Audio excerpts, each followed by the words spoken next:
Hi అండి, శ్రీస్ కిచెన్కి స్వాగతం. నేను మీ ఉషని. ఈరోజు నేను కాకరకాయ ఉల్లికారం చేశానండి. ఇది చాలా చాలా బాగుంటుందండి. కాకరకాయ అంటే ఇష్టం లేని వాళ్ళు కూడా చక్కగా లాగించేస్తారు, అంత బాగుంటుంది ఈ కూర. కాకరకాయ ఉల్లికారం ఎలా చేసానో ఆ ప్రాసెస్ ఏంటో మీరు ఈ వీడియోలో చూసేయండి. ఈ కాకరకాయ ఉల్లికారం చేసుకోవడానికి మనం ముందుగా కాకరకాయలు ఇలా శుభ్రంగా కడిగేసేసుకోవాలి నీళ్ళలో.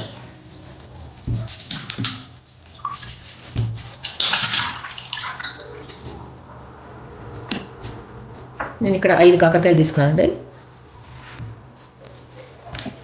వీటిని ముందు వెనక కట్ చేసేసాను.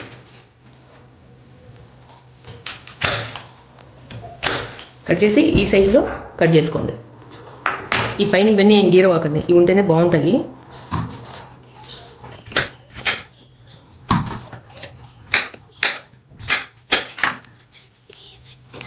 ఇలా అన్ని మధ్యలోకి ఇలా కట్ చేసుకోండి. ఇట్లా కట్ చేసుకోండి అన్నీ. మీకు గింజలు ఇష్టం లేకపోతే తీసేయండి. మా ఇంట్లో అందరం గింజలు తినేస్తున్నాను, అందుకని నేను ఏం చేస్తున్నాను, ఇలా అన్ని కట్ చేసేసుకుని వీటిని ఇలా ఒక బౌల్లో వేసేసుకుని దీంట్లో కొంచెం పసుపు, కొంచెం సాల్ట్ వేసేసి బాగా కలపండి, ముక్కలు వచ్చేట్టుగా.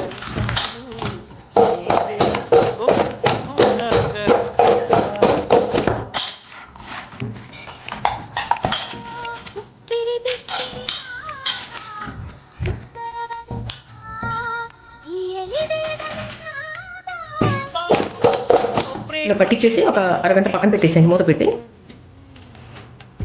ఇప్పుడు స్టవ్ వెలిగించి ఒక కడాయి పెట్టేసుకున్నాను. ఇలా ఒక స్పూన్ పచ్చిశనగపప్పు, ఒక స్పూన్ మినపప్పు వేసుకుని వేయించేసుకోండి. సన్నటి మంట మీద మాత్రమే వేయించుకోండి చక్కగా. ఇవి వేగిపోయినాయి కదా కొంచెం. ఇప్పుడు ఈ ధనియాలు వేసుకోండి, ఒక స్పూన్.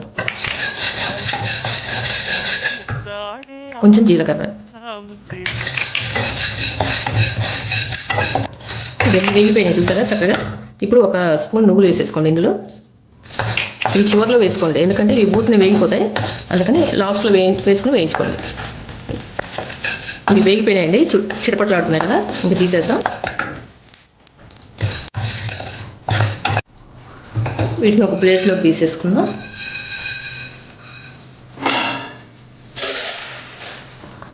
అరగంట అయిపోయిందండి, చూద్దాం. ఇది చూసారా కొంచెం నీళ్ళు వచ్చినాయి అడుగున. ఇందులోంచి వీటిని మనం పిండేసేసుకుంటే కొంచెం ఇందులో ఉన్న నీళ్ళన్నీ వెళ్ళిపోతాయి బయటికి. చూసారా, ఇట్లా పిండేసేయండి మొత్తం.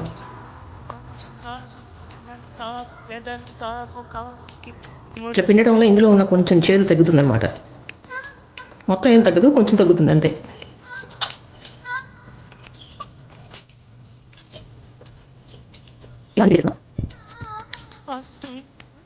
దాన్ని పిండేసేసుకొని మనం వీటిని ఇప్పుడు ఆయిల్లో వేయించేసుకుందాం. ఇప్పుడు స్టవ్ వెలిగించుకుని మనం అదే కడాయిలో కొంచెం ఆయిల్ పోసేసుకుందాం. కొంచెం ఆయిల్ ఎక్కువ వేసుకోండి, మరి ఈ కాకరకాయలు వేయించుకోవాలి కదా. ఇవన్నీ ఇందులో వేసేసేయండి. కొంచెం హైలో పెట్టుకుని వేయించుకోండి.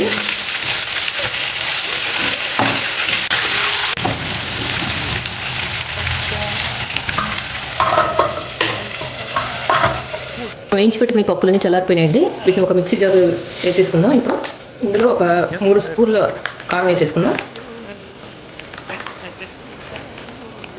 సాల్ట్ కొంచెం వేసుకుందాం, రుచికి సరిపడా సాల్ట్ వేసుకోండి. ఇందులోనే కొంచెం చింతపండు వేసుకోండి. ఇలా గ్రైండ్ చేసుకున్న తర్వాత ఇందులో కొన్ని చిన్నులపాయలు వేసేసుకోండి. ఇందులోనే ఒక 2 స్పూన్ల బెల్లం కూడా వేసుకోండి. లేదు మేము చేదుగా తింటాము, చేదుగా ఉంటే ఇష్టమే మాకు అనుకుంటే ఈ బెల్లం స్కిప్ చేసేయండి. ఇందులో మనం చింతపండు వేసుకున్నాం కాబట్టి కొంచెం బెల్లం వేసుకుంటేనే బాగుంటుంది. ఇప్పుడు ఈ కట్ చేసి పెట్టుకుని ఉల్లిపాయలు ఇందులో వేసేద్దాం. ఇదిగోండి, ఇలా కచ్చపచ్చిగా గ్రైండ్ చేసుకోండి. చూసారా, ఉల్లిపాయలు అన్నీ కొన్ని అలాగే ఉన్నాయి. ఇలా కచ్చపచ్చిగా గ్రైండ్ చేసుకోండి, బాగుంటుంది. అప్పుడు ఇవి చూద్దామండి వేగినాయి లేదా. చూసారా, వేగిపోయినాయి చక్కగా. ఇలా కొంచెం ఎర్రగా వేయించుకోండి, అప్పుడే బాగుంటుంది. వీటిని ఒక ప్లేట్లో తీసేసుకుందాం. స్టవ్ ఆఫ్ చేసేస్తున్నాను. ఇంకా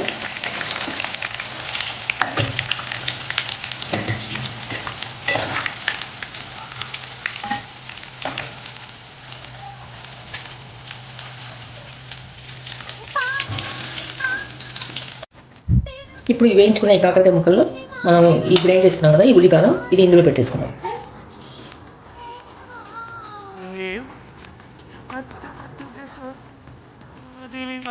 ఇలా అన్నిట్లో మనం ఉల్లికారం అనేది పెట్టేసేసుకుని ఇప్పుడు వేయించేసుకుందాం మనం.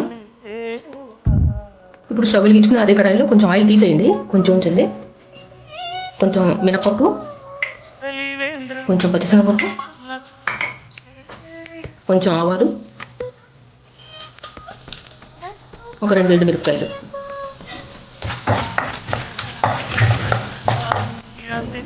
కొంచెం పసుపు, ఇందులో కొంచెం కరివేపాకు వేస్తాను.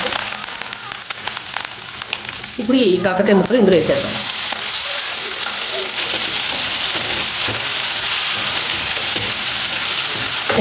ఈ ఉల్లికాయలు కూడా ఇందులో వేసేద్దాం.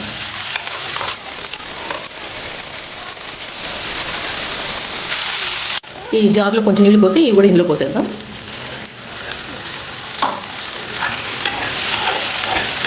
చూసారా, ఆయిల్ బయటకు వస్తుంది. ఇప్పుడు మనం కొంచెం కొత్తిమీర వేసేసుకొని దించేద్దాం.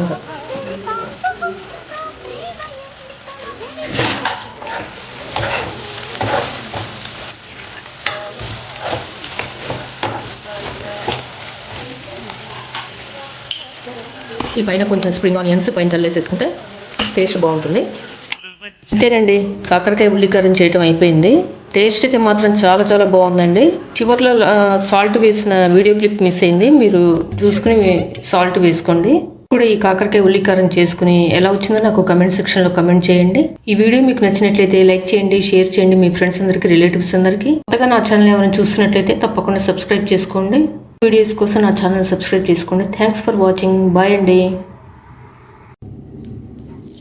చూడండి, మీకు నేను చూపిస్తున్నాను ఎంత బాగుందో చూసారా. టేస్ట్ అయితే అదిరిపోయిందండి, అసలు